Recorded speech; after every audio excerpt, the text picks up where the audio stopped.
Everyone, while we're waiting for Richard to join, I'd love to introduce you to our series and to let you know what we're going to be talking about here today. So this is Ask a Pro, which is our webinar series where we bring in industry experts across the home services industry to share with us their experience and their wisdom that you can then go take and apply directly to your business operations. Today, we're going to be answering questions that you submitted when you registered, but we'd also love to hear from you. I've seen a few people already taking advantage of the Q&A function, so if questions come up for Richard throughout the session, go ahead and drop them in that Q&A box so that we can hear from you and get those questions answered. We're going to take just a second to wait and make sure that Richard is able to join us, and then we'll go ahead and get started. Richard, welcome. I made it. You made it. We're glad to have you. Hey, I'm a master plumber, not a like a master tech. Listen, AV no tech. worries. I wasn't that. That's I wasn't what that guy. FieldPulse is here for. Oh, right. Yeah, right. Yes, That's why you've got a software company working with you. You guys are great at it. Right. We should leave that to you guys. Exactly. Well, I'm glad you made it, and I'm excited to introduce you to everyone now that they can see your face. So everyone, this is Richard of Million Dollar Pro. He's been involved in the trades industry over 40 years, starting with a plumbing company that he started at his kitchen table. Is that right, Richard? That's correct. Yep. That is awesome. And you grew it into a hugely successful brand. And since selling his business in 2017 and starting Million Dollar Pro, his focus now is to help other home service professionals become successful. And all of his work is around that goal. So, Richard, I'm so excited to have you here today and to share with us those keys to success around pricing, people, and purpose. How are you now that you're here? The camera's on. Everything is good. I'm relaxed now. Yeah, I got everything working here, and been looking forward to spending time with all of you. Yep, me too. And we're so glad to have you here. So thank you for taking time. Well, let's not waste any more time with technology. Let's get started right away. I think the big topic on everybody's mind, of course, is the money. So walk us through, how do you identify what your pricing should be? What are some of those first steps in your business? Well, I like how you put that, Libby. Yes, it is about the money. And that is one of the first things we have to learn as we're transitioning from being a tradesman to having our own, trade business, is realizing it ain't about the trade. So in my plumbing area, I said, it ain't about plumbing. It's about the money. Okay. And so that's what it's about. And so, pricing is a huge part of that, obviously. Yeah. And the problem is when we go and we start our own trade business, a lot of times we just take, the pricing, from the companies or, companies that we've been working at, and we just use that pricing and we take a little bit off, we've all done it. Or, we ask around, at the supply houses, what do you charge for this? And what do you do for that? Like they really know. And I call it follow the loser, because we just it's like our mom said, when we were young, hey, if Johnny's, jumps off a bridge, you're going to jump off a bridge too. Well, we do silly things. So a lot of us, have done that. I certainly did it that way at the beginning as well. Or, my favorite, we just I call it the pull it out of your arse method. It's, it's like what I think I can get with, from this customer, or what do I need this week, or what have I gotten before? And all those kinds of pricing methods, the bottom line is you're stealing from your customer, okay, if that's how you're pricing. But what's even worse is you're stealing from yourself, okay? And that's a large reason why 95% of all, trade businesses fail within the first 3 years. And the ones that do survive that period of time are doing just that, just surviving. 97% of those are just living paycheck to paycheck because of their pricing. So it's so important to have your pricing down. So you'd ask the question, so I guess, what do you consider what's important in the pricing? Well, it's that transition of realizing it ain't about the thing that you're doing. So, in my case with the plumbing business, I'll speak plumbing. It ain't about the plumbing. If you're HVAC, it ain't about the HVAC equipment, the electrical, whatever your gig is. Okay. It ain't about that. Okay. You're not selling that. All right. You're selling time. Time is money. So it's so important to have, to determine and to understand, to know, and thus charge for all the time it takes to operate your trade business. That's really helpful. And I think not something everybody's thinking about. Something I heard you mention was talking to those supply houses, asking to help you make that pricing, or even looking at other businesses. And you've said that's not necessarily the best method to base your pricing on. Is there a role that market research does play in your pricing? And what are sort of the do's and don'ts around that? Well, it's always, the art of war thing. I like that. It is kind of fun. Business is war. By the way, if you're not ready for war and you're not all about that, go be a good tradesman, as I know you are, a technician for another company. Okay. But the art of war. So of course, it's very, it's smart to be aware of what's going on in the marketplace. Okay, what your competition is charging and that kind of a thing. But those aren't the primary factors in determining what you should be charging. Okay, I like that. So you need to pay attention, but not necessarily base your pricing on that. Yeah, it's wise to, always have your eyes on the horizon. What storms are coming over the horizon. Sure. And what may be coming over the horizon, or what's in your area. So again, it's very smart to be aware. Be aware, but don't let that be the driving force on what you charge and how you provide your service. I like that. So after hearing you say that, I have a couple follow-up questions for you. The first would be, how often should people be reassessing their pricing strategy? Is that a monthly, an annual? When they feel like it? When should we be doing that? Yes, right. Well, even just your gut can tell you, and normally I can get more. The market, the service that we're providing, the value that we provide, we can get more. And we see that with our clients all the time. When we transition them from, a lot of times they come to us and they're charging, $100, $125 an hour. And, I can't charge it. And there's no way my market will pay more than that. My customers won't do that. And then, we run them through what we call the honest hourly rate calculator, which accounts for all their time, all their expenses. And, now they're charging, $250 to $300 or more an hour. Okay. And what we find is once you get out there and you're doing that, the market gladly pays that if you're providing the right service. And then their gut will start saying, well, I can charge more, which is okay. All right. This is capitalism. Okay, you can charge as long as you're providing the value and the service you provide, you can charge more.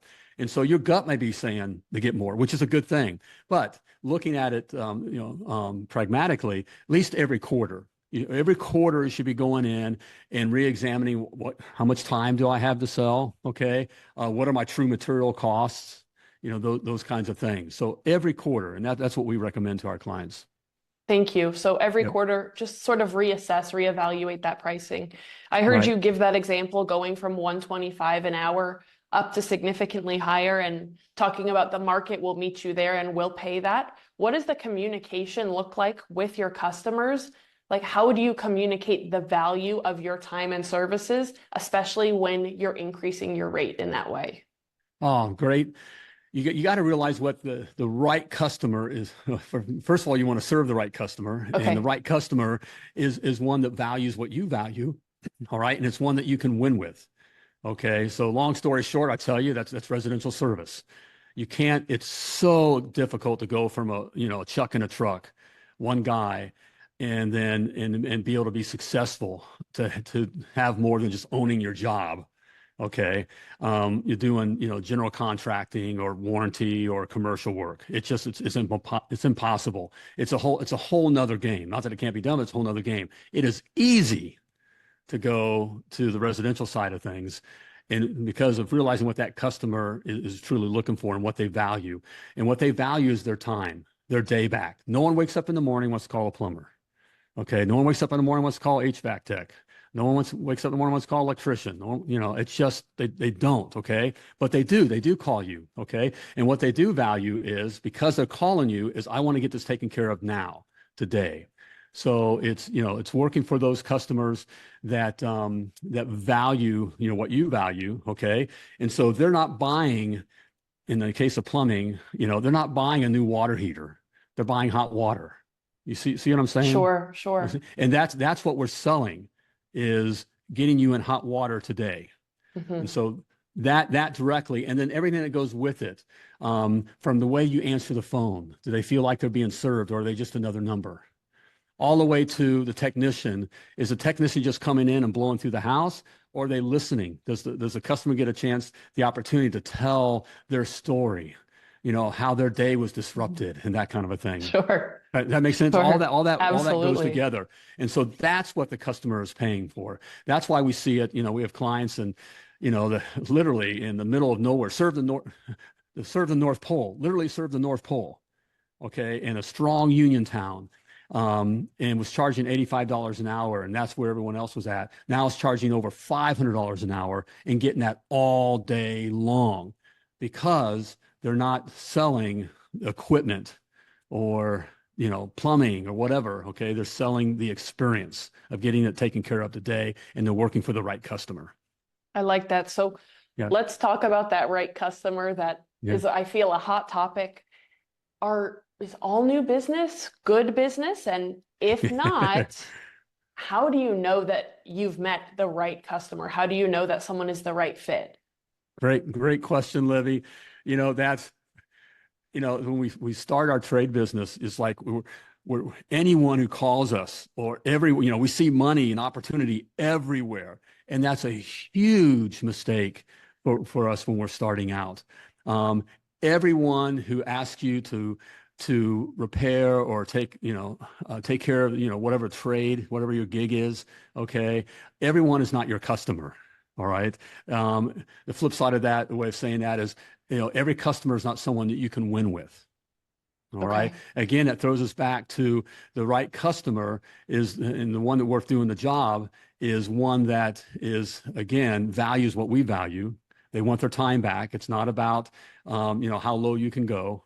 All right. Which is how it is in those other areas. All right. It's all about that. And that's just how it is. That's their job. I need to get, like a plumber, I need to get a plumber for as cheap as I can get. It's not about value. It's not about getting their day back. It's not about these other touchy-feely things. Okay. Which allows us, to have the value because that's what they're buying. Okay. Then that being said, we're attracting those right kind of customers. Then we're down to the jobs, right? So we want to, we talk about booking every job for the day. For today, book every job for today. Well, it's just me in a truck and I have 100 jobs. Book every job for the day. Because then what we're going to do is we're going to triage those jobs, meaning we're going to prioritize for profit. Okay. I know profit is like, it's like a 4-letter word. I know it has 5 letters. Okay. I'm a plumber, but I can spell somewhat. Okay. All right. Okay. Close enough. Right. But we treat it like a 4-letter word. All right.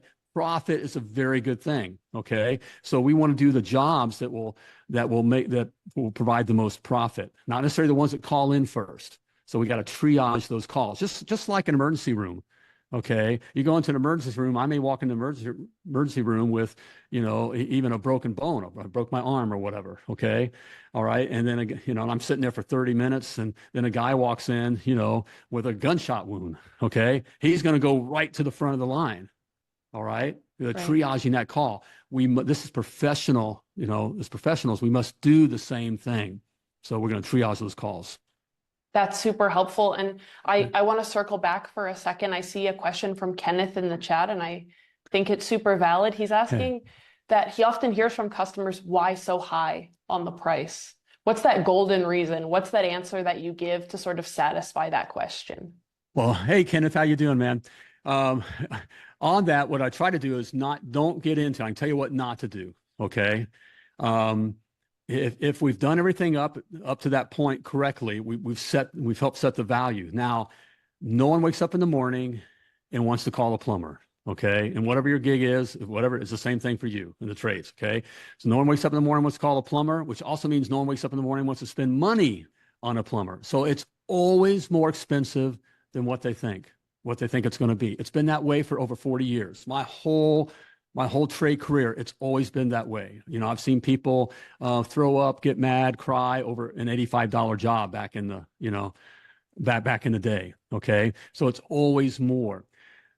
What we want to stay away from is trying to educate them on. They don't care how much parts cost or how much labor is and that kind of a thing.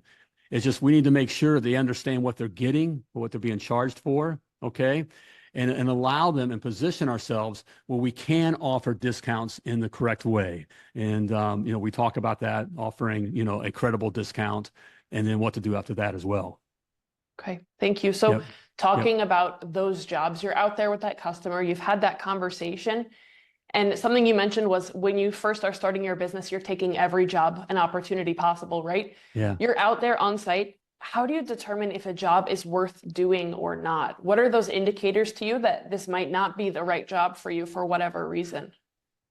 I really, I want the money in the bank today. So that's the first thing to look at. Don't get, the problem is that's what kind of pulls us into the GC side or even doing the commercial work is this promise of a big payday. It's like winning the lotto. Okay. But that's, we got to do the work and it's literally weeks down the road. Okay. Then we got to go chase that money. All right. I much rather have $500 today. All right. Money in the bank today than the promise of $5,000 next week. So that's the first thing I'd look at, okay, is money in the bank today. Cash flow is king. You know that cash flow is king. Got Then we're it. back. Then we're back to triaging the jobs. Which is this job profitable? Is my profit percentage is it big on this job?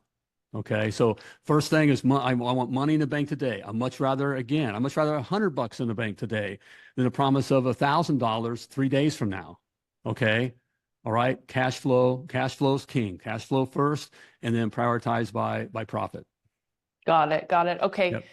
Let's transition a little bit now to our second P of these keys for success, which Okay. is that purpose.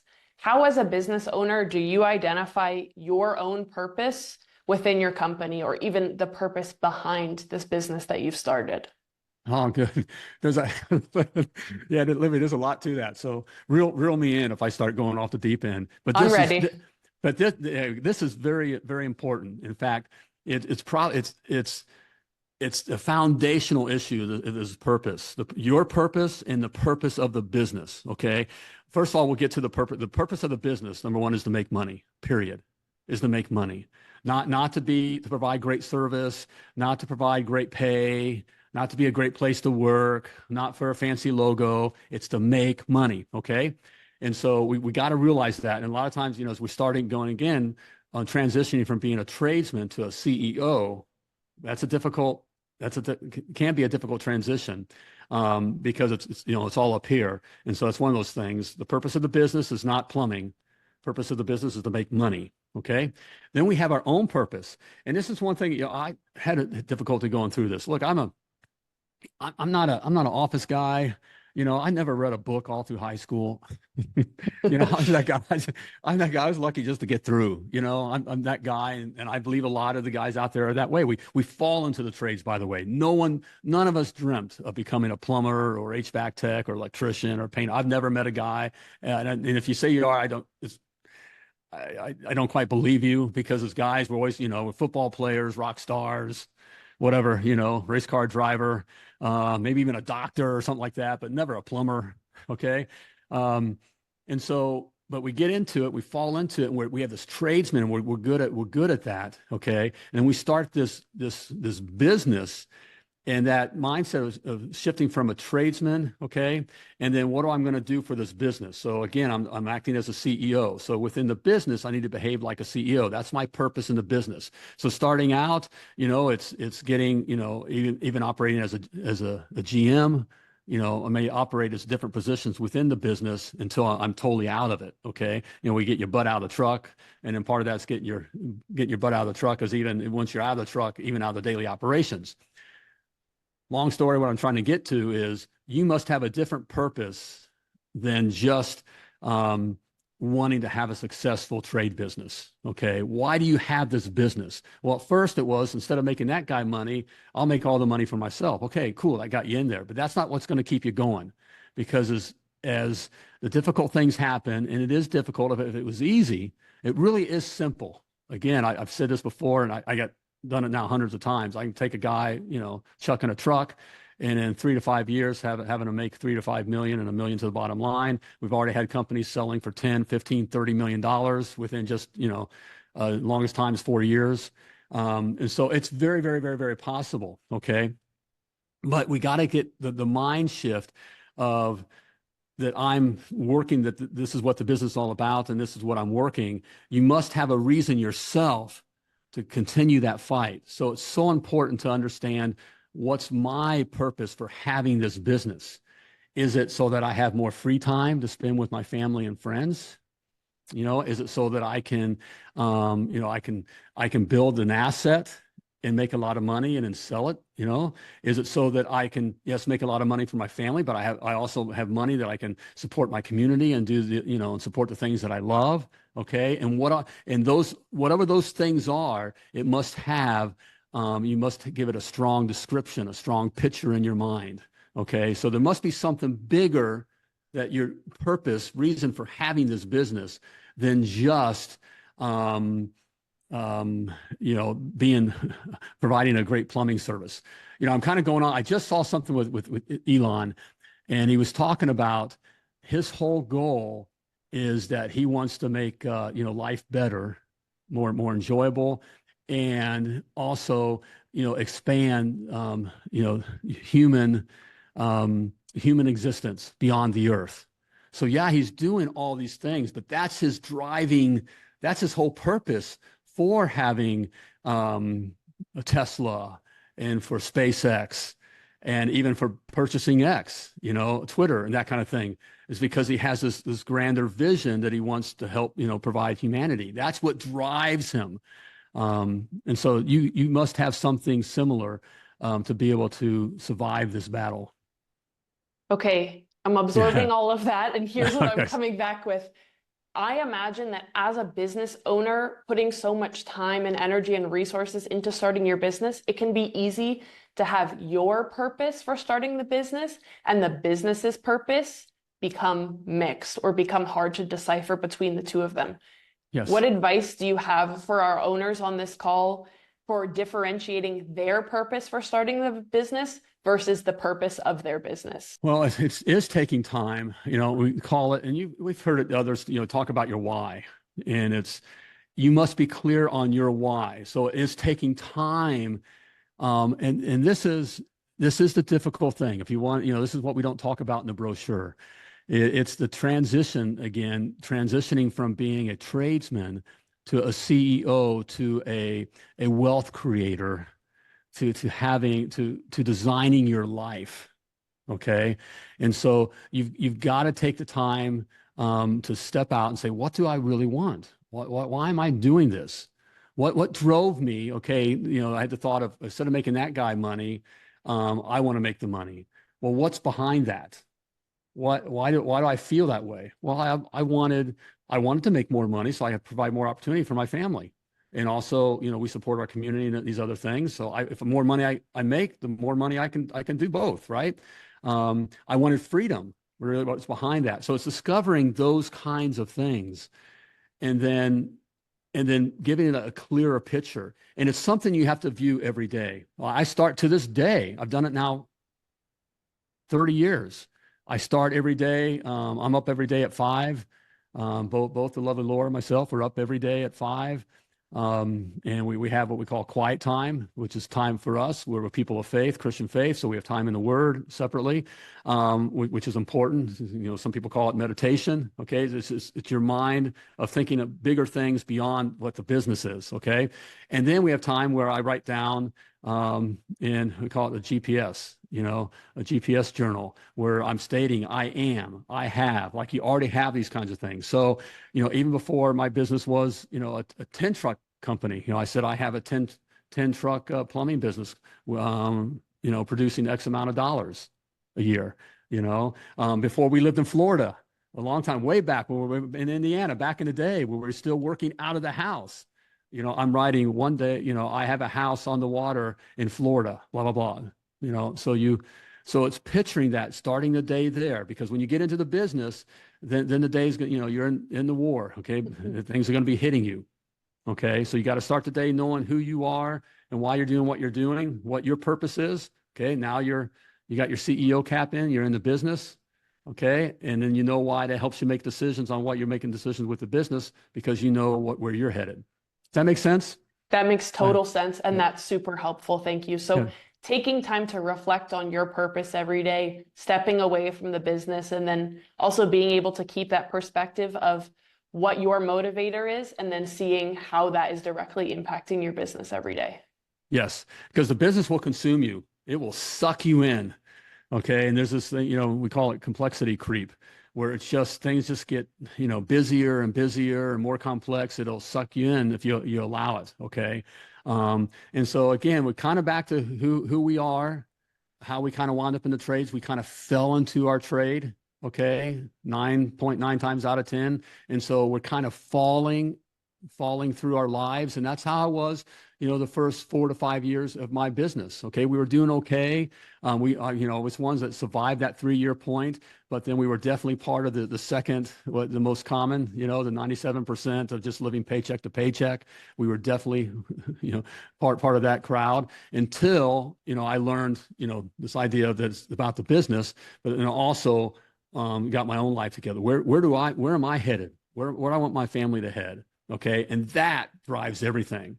Okay. Instead of the tail wagging the dog. Okay.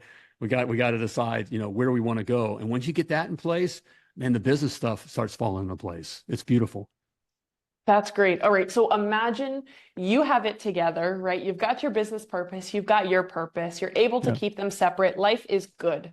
How do you get your technicians to understand your purpose along with the business's purpose? Is there value in them understanding yours, or just how can you focus them on the business purpose? That's the point, right? That's a great, there's a lot in that. That's a great question, Libby.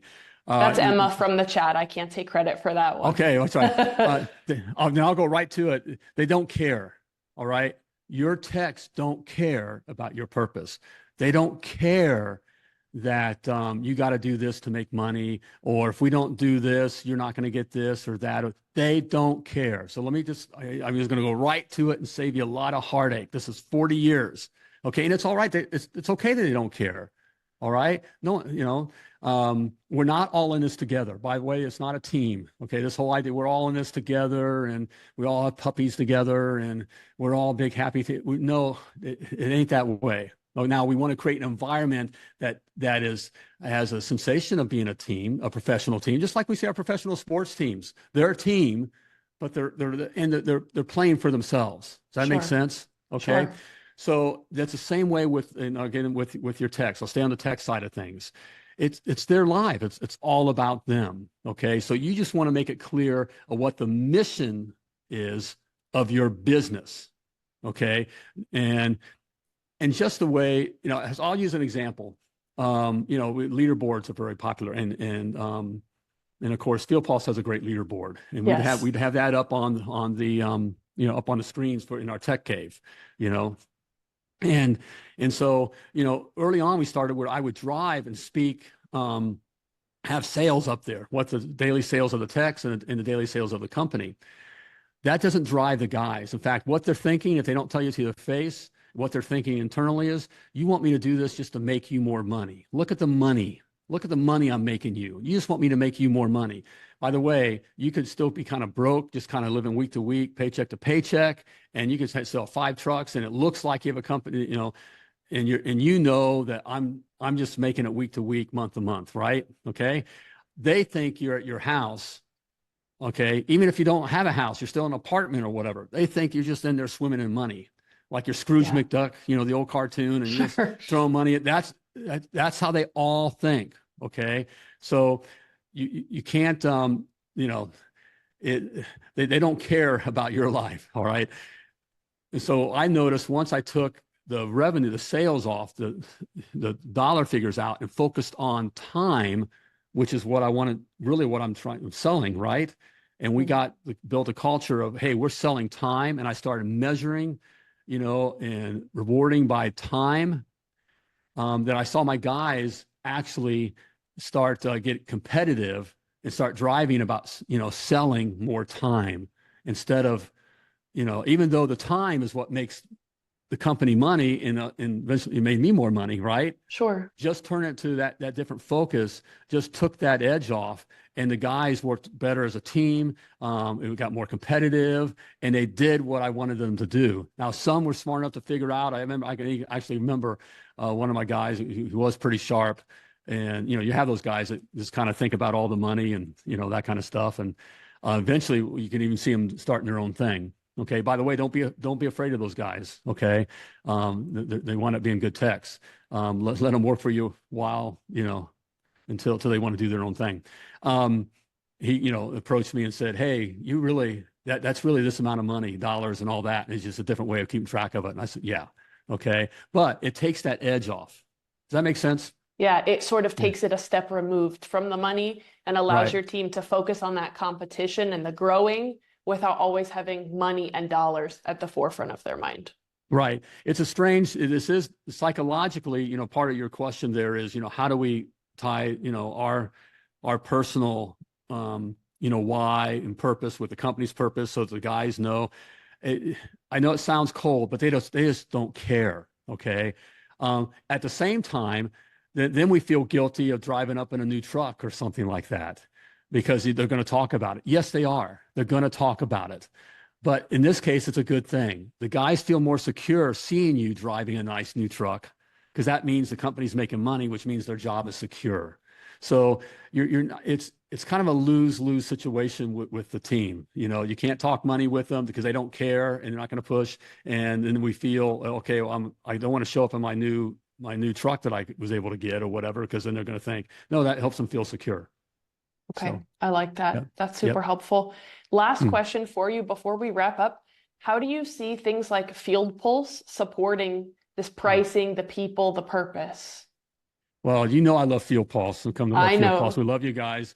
You take such good care of, of our clients and, our Success Academy members. And look, I wasn't, I was with one of the other guys, one of your big main competitors, for years. In fact, we were there first. They beta tested with our plumbing company. So we actually worked with the owners and saw that. And so, as you know, they're good. It's a good program. However, they've gotten way too big, way too complex, and even withdrawn from the front lines, Mm, from our guys. What I love about FieldPulse is, first of all, it's a great, strong platform. It's very efficient. It's also very affordable. Okay, which is absolutely. key starting out. But most importantly, what I love about FieldPulse and about being able to help with the purpose of the business, which is to make money, which Mm, FieldPulse definitely helps you do that because it makes it easy for you to systemize you. All right. And we were talking about pricing and that kind of thing. So, FieldPulse makes it very easy to do that.